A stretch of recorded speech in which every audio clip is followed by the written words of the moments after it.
ATC اسلام آباد نے group captain Asim Tariq قتل کیس میں ملزم کو 14 روز کے لیے شناخت پریڈ پر جیل بھیج دیا۔ ATC اسلام آباد میں کیس کی سماعت ہوئی۔ ملزم سعد عباسی کو عدالت میں پیش کیا گیا۔ انسداد دہشت گردی عدالت نے ملزم کو 14 روزہ ریمانڈ پر شناختی پریڈ کے لیے بھیج دیا۔ عدالت نے شناخت پریڈ کا عمل مکمل ہونے پر رپورٹ پیش کرنے کا حکم دیا۔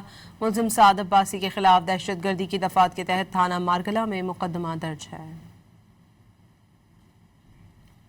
ATC اسلام آباد نے گروپ کیپٹن عاصم طارق قتل کیس میں ملزم کو 14 روز کے لیے شناخت پریڈ پر جیل بھیج دیا۔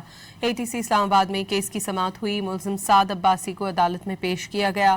انسداد دہشت گردی عدالت نے ملزم کو 14 روزہ ریمانڈ پر شناختی پریڈ کے لیے بھیج دیا۔ عدالت نے شناخت پریڈ کا عمل مکمل ہونے پر رپورٹ پیش کرنے کا حکم دیا۔ ملزم سعد عباسی کے خلاف دہشت گردی کی دفعات کے تحت تھانہ مارگلہ میں مقدمہ درج ہے۔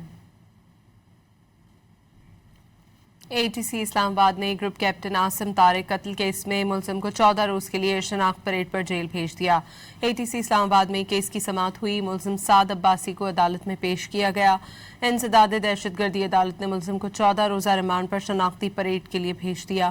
عدالت نے شناخت پریڈ کا عمل مکمل ہونے پر رپورٹ پیش کرنے کا حکم دیا۔ ملزم سعد عباسی کے خلاف دہشت گردی کی دفعات کے تحت تھانہ مارگلہ میں مقدمہ درج ہے۔